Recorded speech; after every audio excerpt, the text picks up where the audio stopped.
গির থেকে সোমনাথ যাওয়ার যে রাস্তা, এই রাস্তার দুপাশে যেমন ঘন জঙ্গল রয়েছে, সেরকম কিছু দূর অন্তর অন্তর আমের বাগান রয়েছে।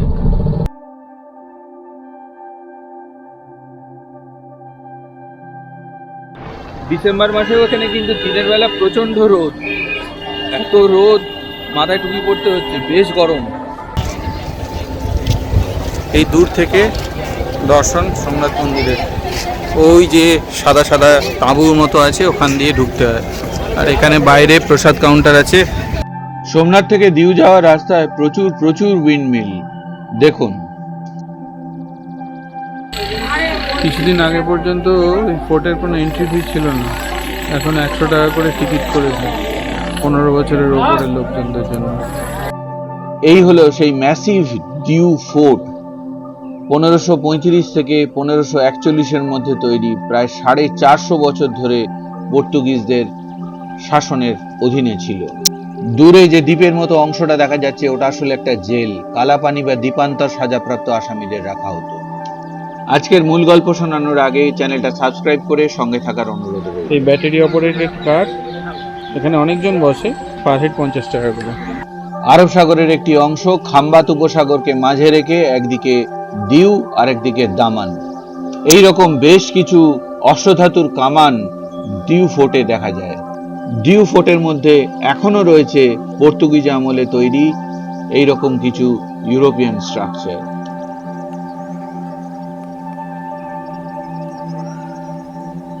16শো শতাব্দীর প্রায় শেষের দিকে 1593-এ তৈরি সেন্ট ফ্রান্সিস অ্যাসাইসি চার্চ দিউয়ের অতি অবশ্য দ্রষ্টব্য। গঙ্গেশ্বর মহাদেব টেম্পলের পরপর বসানো 5টি শিবলিঙ্গ দিনে 2বার আরব সাগরের জোয়ারের জলে স্নাত। জলন্ধর বিচে সানসেটই হোক আর আরব সাগরের তীরে দিউতে যে কোনো বিচের সানসেট স্মৃতির মণিকোঠায় চিরকাল থেকে যাবে। অবিস্মরণীয় এই সানসেট পরিষ্কার দিনে কোনো দিন ভুলতে পারবেন না। দেখুন, আজকে সোমনাথ আর দিউয়ের গল্প শুরু করার আগে আমার চ্যানেল এক্সপিরিয়েন্স উইথ ইন্দ্রজিতে আমার সমস্ত দর্শককে আরেকবার ওয়েলকাম। যাদের কোনোভাবে আমার গত পর্ব মানে এপিসোড 3 দেখা হয়নি, তাদের জন্য বলছি, গত পর্বে ছিল গির সাফারির অবিস্মরণীয় সাইটিং, তার কিছু গ্লিম্পস এখানে রইল, আর ওপরে দেওয়া রইল লিংক। ওপরে আই বাটন আর নিচে ডেসক্রিপশন বক্সের লিংক থেকে দেখে নিতে পারেন এই গত পর্বের এপিসোডটি। তাহলে শুরু করি আজকের গল্প। দিন শুরু হলো চায়ের কাপ হাতে বারান্দা থেকে দেখা এক অসাধারণ সূর্যোদয়ের সঙ্গে।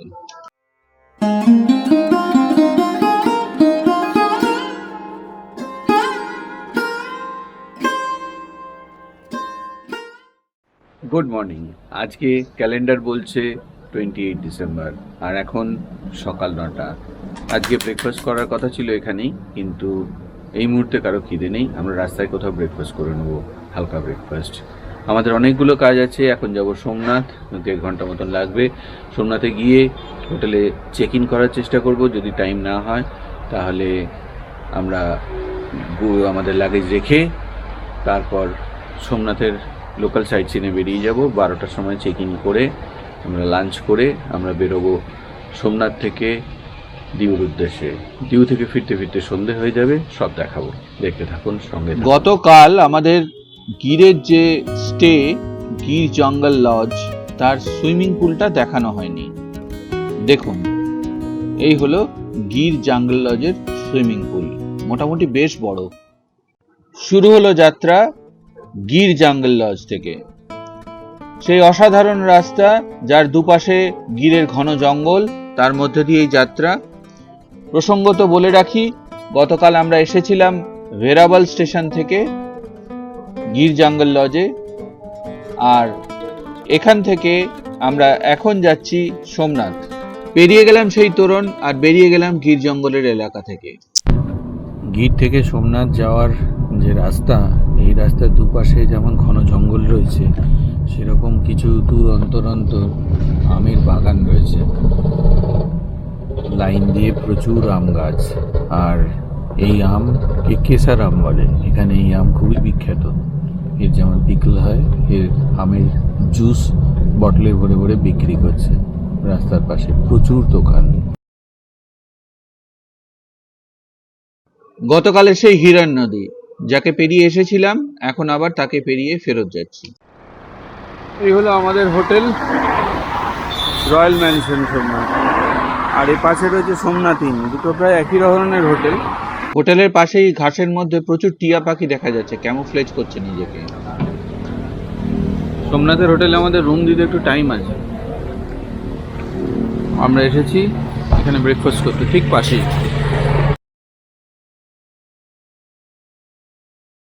ব্রেকফাস্ট করার জন্য এই রেস্টুরেন্টের বাইরে এই খাটিয়া অ্যারেঞ্জমেন্টে বসেছি, লোকাল স্টাইল। এই যে যেমন লোকাল স্টাইলে এখানে খাওয়া চলছে। কাঠিয়া, আলুর পরোটা, খামান, এইসবই পাওয়া যায় এখানে। ঠিক আছে, খামান, এবার আসবে আলুর পরোটা। হোটেল সোমনাথ ইনের 103 নম্বর রুম আর 104 নম্বর রুম আমাদের দিয়েছে। ধুয়ে থেকে এইদিকে টয়লেট পরে দেখাচ্ছি। এই হচ্ছে রুম, ছোট রুম কিন্তু neat and clean. Bedside table রয়েছে, বড় খাট, 3 জন আরামসে শুতে পারবে, ওয়ার্ড্রোব, মিরর, টিভি, এসি রয়েছে। এইদিকে হাইওয়ে ভিউ, জানলা দিয়ে হাইওয়ের ধারে হোটেল। আর এই হচ্ছে toilet, well maintain, decent toilet, বিশেষ কিছু দেখানোর নেই। গিজার নেই, মনে হয় সোলার সিস্টেম। এখন যাচ্ছি সোমনাথ মন্দির প্রথম জ্যোতির্লিঙ্গ দর্শনের জন্য। ডিসেম্বর মাসে ওখানে কিন্তু দিনের বেলা প্রচণ্ড রোদ, এত রোদ মাথায় টুপি পড়তে হচ্ছে, বেশ গরম। এই দিকে আমরা যাব সোমনাথ মন্দিরের দিকে, এইখান দিয়ে গিয়ে ঢুকতে হবে। আর এই দিক থেকে আমরা এসেছি, ডান দিকে হচ্ছে সোমনাথ ট্রাস্টের বুকিং অফিস। ক্যামেরা অ্যালাউ নয়, ক্যামেরা, মোবাইল, পার্স সমস্ত জমা দিয়ে যেতে হবে। খাবার, জল যাতে কিছু থাকে, তো ক্লোকরুমে এগুলো রেখে যাব, তাই এরপরে আর কি দেখানো যাবে না। এই দূর থেকে দর্শন সোমনাথ মন্দিরের, ওই যে সাদা সাদা তাঁবুর মতো আছে, ওখান দিয়ে ঢুকতে। আর এখানে বাইরে প্রসাদ কাউন্টার আছে, অনলাইনে প্রসাদ দেয়। সোমনাথ মন্দিরের ভিতরে প্রথম জ্যোতির্লিঙ্গ কেমন হয় তার একটা ধারণা দেওয়ার জন্য এই ছবিটা দেওয়া রইল, যদিও মন্দিরে ক্যামেরা অ্যালাউ নয়। প্রায় 4 ঘন্টা লাইন দিয়ে এই জ্যোতির্লিঙ্গ সোমনাথ মন্দির দর্শন করার পর আমরা এসেছি লাঞ্চ করতে মন্দিরের ঠিক পাশেই। এই রেস্টুরেন্টটার নাম স্বাদ রেস্টুরেন্ট। লাঞ্চের মেনুতে কি কি ছিল দেখাচ্ছি। প্রথম যেটা এলো সেটা আমাদের কাছে একটু ইউনিক, এটা মশলা পাঁপড়।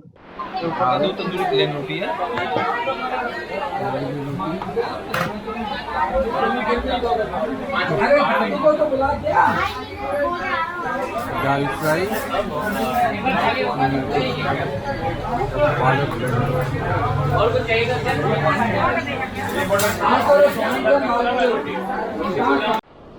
এই স্বাদ বলে যে রেস্টুরেন্টে খেলাম, মেবি কাঠিয়াবাড়ি, এর খাবারগুলো প্রচণ্ড স্পাইসি। আমরা অনেক খাবারই খেতে পারিনি, লেফট ওভার পার্সেলের মতো নিয়ে চলে আসতে হয়েছে। ডালেও প্রচণ্ড মশলা ঝাল দিয়েছে। আপনারা কখনো এটা চয়েস করলে, যদি আপনারা স্পাইসি খেতে না চান, এই রেস্টুরেন্টে আসবেন না।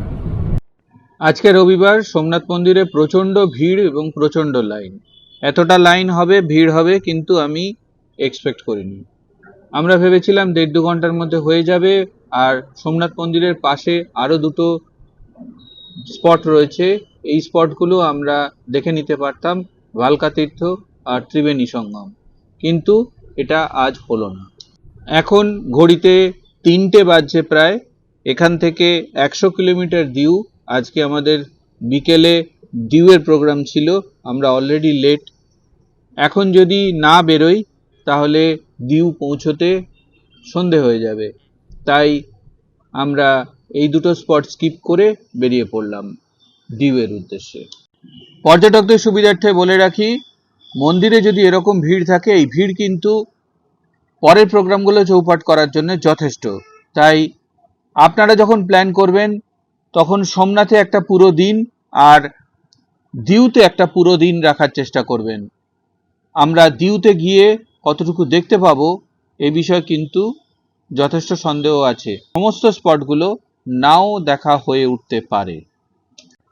পর্তুগিজ উপনিবেশ গোয়া কিন্তু অনেকেই গেছেন, কিন্তু দিউ অনেকের কাছেই এখনো অজানা। তাই পর্তুগিজ উপনিবেশ বা গোয়ার ভাইব পাওয়ার জন্য দিউতে একটা দিন স্টে করা সবচেয়ে ভালো। শনিবার রোববার হোটেলের কস্ট একটু বেশি থাকে, সোম থেকে শুক্র হোটেলের রেট রিজনেবল। রাস্তা সোমনাথ থেকে দিউয়ের অসম্ভব ভালো, দেখুন আপনারাও এনজয় করুন। আর এই রাস্তাকে আরও সুন্দর করে তুলেছে পাশে থাকা উইন্ডমিলগুলো। এই সঙ্গে দিউ সম্পর্কে কয়েকটা কথা বলে রাখি। দিউ এখনো কেন্দ্রশাসিত অঞ্চল। গুজরাটে লিকার বা অ্যালকোহল অ্যাবসলিউটলি ব্যান, কিন্তু দিউতে নয়। দিউ ঢোকার মুখেই চোখে পড়ল এই ইউনিভার্সিটি এডুকেশন হাব লেখা আছে বাইরে। 25 একর জায়গা জুড়ে ছড়িয়ে রয়েছে বিশাল এডুকেশনাল ক্যাম্পাস। জায়গাটার নাম কেফদি। এটা component of IIT Baroda international campus Diu. পৌঁছে গেছি আমাদের প্রথম স্পট, 16শো শতাব্দীর দিউ ফোর্ট।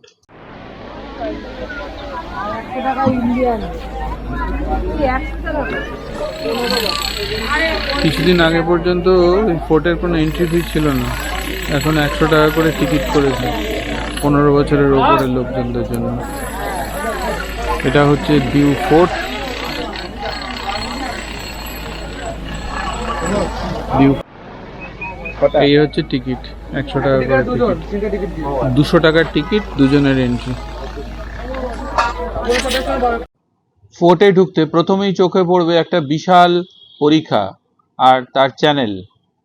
এই চ্যানেল দিয়েই সমুদ্র থেকে জল এসে পরিখায় ভরে যেত, আর এই পরিখা বাইরের লোককে গেট ছাড়া অন্য কোনোভাবে ফোর্টে ঢুকতে আটকাতো। ফোর্টের ওয়ালে রয়েছে বেশ কয়েকটা বুরুজ।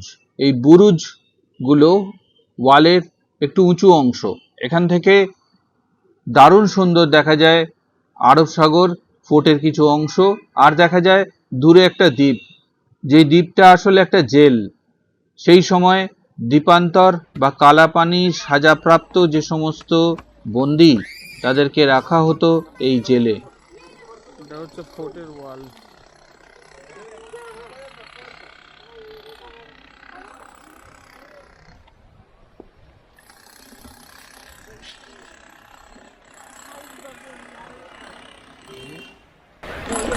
তিনটে লাইট হাউস দিয়ে এখানে ফোর্টের নজরদারি চলতো। এই ব্যাটারি অপারেটেড কার, এখানে অনেকজন বসে, পার হেড 50 টাকা করে। চলি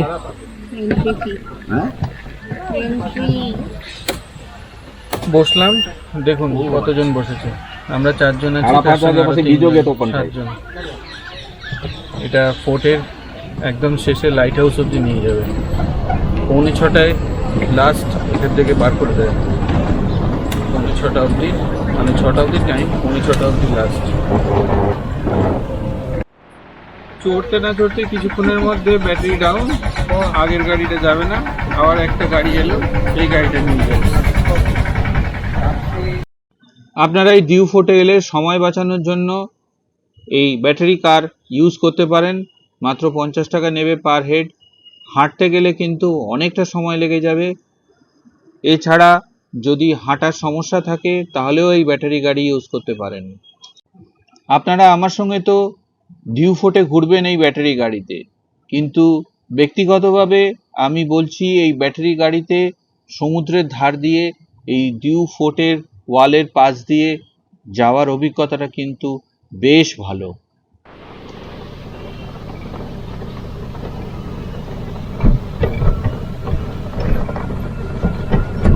1539 সাল থেকে 450 বছর পর্তুগিজদের ক্ষমতায় ছিল। মাঝখানে খাম্বাতো সাগরকে সামনে রেখে একদিকে ভিউ আর একদিকে কামান। ভারতের স্বাধীনতা পাওয়ার সময় 1947 সালের কাছাকাছি সামরিক অভিযানের দ্বারা দিল্লিকে ভারতের সঙ্গে সংযুক্ত করা হয়।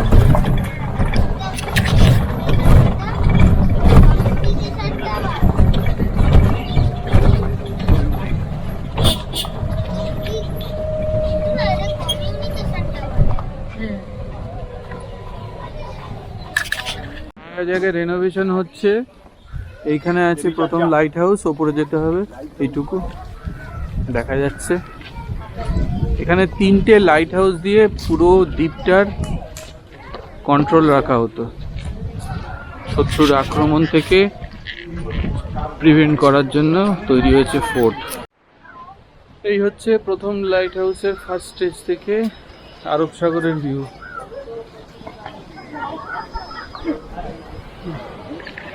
এই হচ্ছে লাইট হাউস।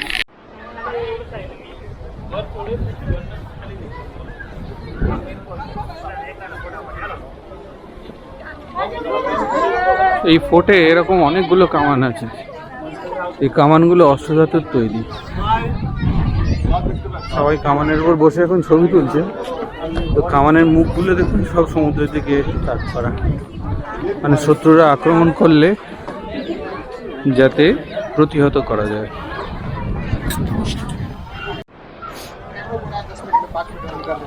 এখানে আরেকটা কামান রয়েছে, এখানে আরেকটা,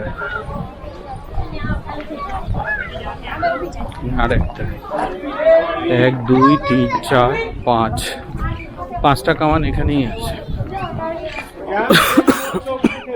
এই কামানগুলোর মধ্যে একটা কামানকে ক্লোজ ভিউ থেকে দেখাচ্ছি। দেখুন কামানের ওপরে কি সুন্দর ডিজাইন করা আছে।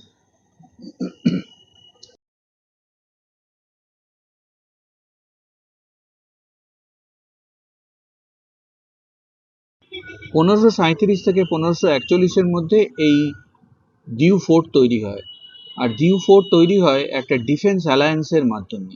অ্যালায়েন্সটা হয় গুজরাটের তৎকালীন সুলতান বাহাদুর শাহ আর পর্তুগিজদের মধ্যে মোগল আক্রমণকে প্রতিহত করার জন্য। সারা পৃথিবীতে যতগুলো পর্তুগিজ স্থাপত্য আছে তার মধ্যে 7টি স্থাপত্যকে চিহ্নিত করা হয়েছে 7 wonders of the Portuguese origin in the world হিসেবে।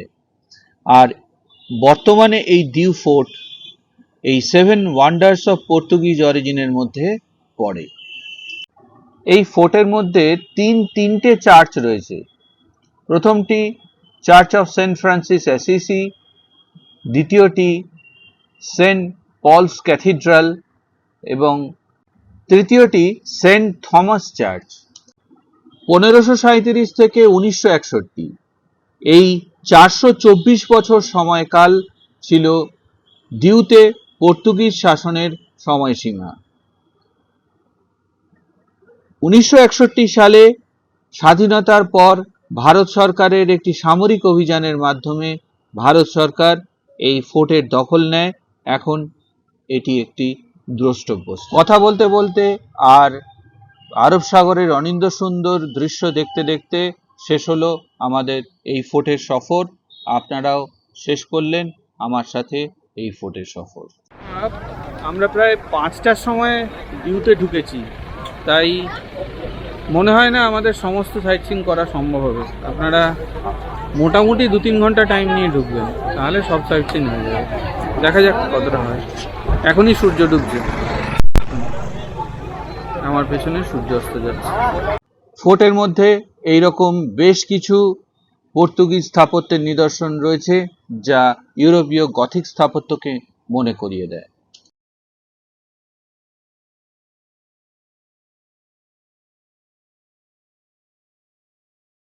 এইরকম ফোর্টের বিভিন্ন কক্ষ থেকে আরব সাগরের অসাধারণ দৃশ্য দেখা যায়।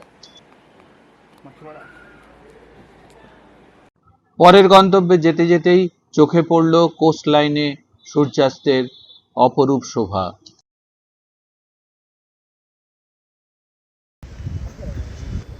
জলন্ধর বিচ থেকে সানসেট।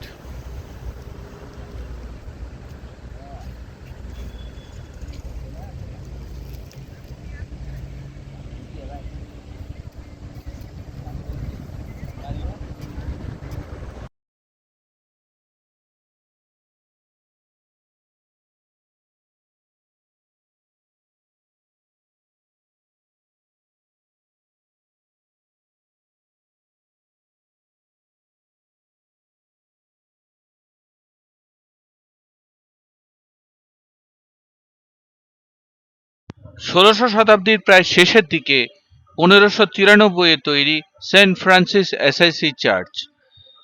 এই চার্চে আমরা ভেতরে ঢুকে দেখার সুযোগ পাইনি সময়ের অভাবে। আপনারা কিন্তু অতি অবশ্যই দেখবেন, ডিউয়ের অবশ্য দ্রষ্টব্য স্থানের মধ্যে পড়ে। গঙ্গেশ্বর টেম্পল, এটা তার গেট, ভেতরে ঢুকতে হবে। সমুদ্রের পাড়ে 5টা শিবলিঙ্গ রয়েছে। কথিত আছে কুরুক্ষেত্র যুদ্ধের পাপ ধোয়ার জন্য পঞ্চপাণ্ডব 5টা শিবলিঙ্গ প্রতিষ্ঠা করেন এখানে। এরকম ভারতবর্ষের বিভিন্ন জায়গায় শিবের উপাসনা করেন। আর এখানে দিনে 2বার জোয়ারের সময় সমুদ্র এসে শিবলিঙ্গগুলোতে টাচ করে যায়, যার জন্য মহাদেবের নিজের স্নান নিজেই করে নেন। চলুন দেখি। এইখানে রয়েছে সেই 5টা শিবলিঙ্গ। প্রচন্ড ভিড়, আজকে রবিবার, ক্রিসমাসের ছুটি।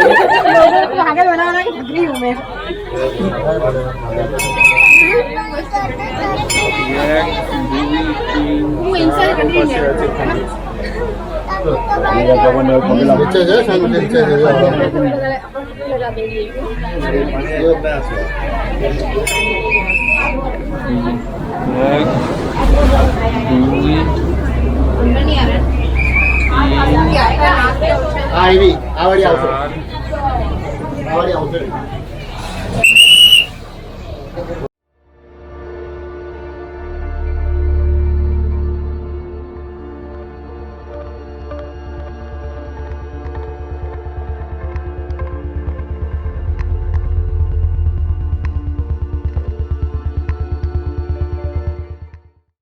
এখনো পর্যন্ত এটাই গঙ্গেশ্বর মহাদেবের মন্দির বা গঙ্গেশ্বর মহাদেব টেম্পল হিসেবে পরিচিত। কিন্তু দেখুন এখানে একটা বিশাল মন্দির তৈরি হচ্ছে গঙ্গেশ্বর মহাদেবের। এই ক্রেন এসছে, এইখানে ট্রাক থেকে পাথর তুলছে, একটা একটা করে নিয়ে গিয়ে ওখানে প্লেস করছে, আর তৈরি হচ্ছে বিশাল একটা মন্দির। আপনারা পরে আসলে এই নতুন মন্দির দেখতে পাবেন। এই দেখুন বিশাল পাথরের টুকরো লরি থেকে তুলল, এবার প্লেস করবে মন্দিরের মাথায়। আমার তো মনে হয় না আজকে আইএনএস টুকরি দেখতে যাওয়া হবে। মানে আইএনএস টুকরিতে মিউজিয়াম 1971 সালে ভারত পাকিস্তান যুদ্ধে আইএনএস টুকরি, আইএনএস কৃপান অংশগ্রহণ করেছিল, কচ্ছের উপকূল থেকে বেরিয়েছিল। আর তাদের রেপ্লিকা আইএনএস টুকরির নির্গত রাখা আছে, কারণ পাকিস্তানের যুদ্ধ জাহাজ হাঙ্গর টর্পেডো এটাকে আইএনএস টুকরির বিশাল ক্ষতি হয়েছিল। আইএনএস টুকরি তারপরে আর তার কোনো যাত্রা করেনি। ক্যাপ্টেন মোল্লা আর অনেক নাবিক এখানে দিয়েছেন তাদের প্রাণ ভারতের স্বাধীনতার জন্য। তাদের প্রত্যেকের নাম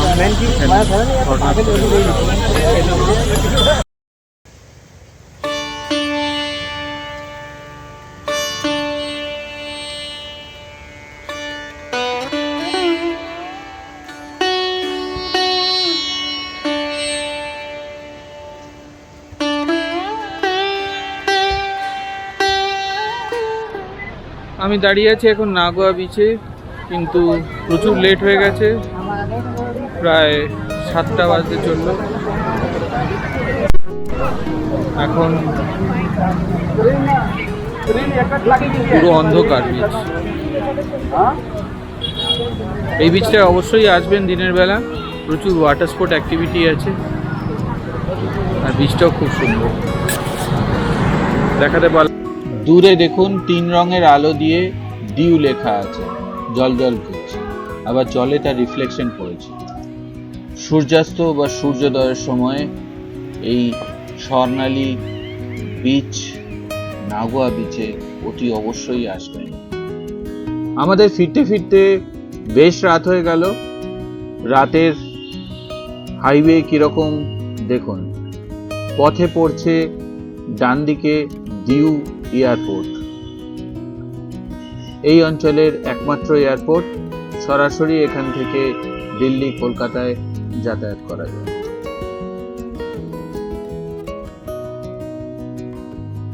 সন্ধেবেলা 7টায় আমরা স্টার্ট করেছি, এখন বাজে 8টা।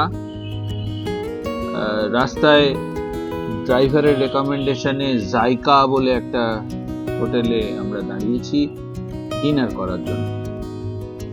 এই হচ্ছে ডিনারের মেনু। ডিনারে ছিল পনির তড়কা আর ঘি মাখানো রুটি। হোটেলটা হাইওয়ে ধাবার মতো। এই হচ্ছে চারপাশের অ্যাম্বিয়েন্স, ওয়াশরুম ফেসিলিটি আছে, দেখুন।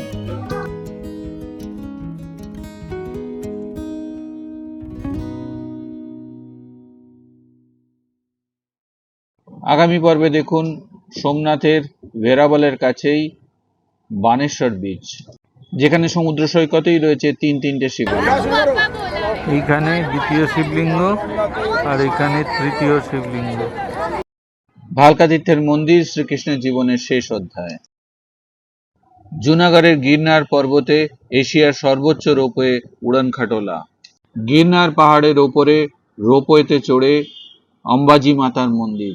জুনাগড়ে খ্রিস্টপূর্ব 300 শতাব্দীর সম্রাট অশোকের শিলালিপি। 1868-তে তৈরি মহাব্বতে মকবরা। 1893-তে তৈরি বাহাউদ্দিন কা মকবরা।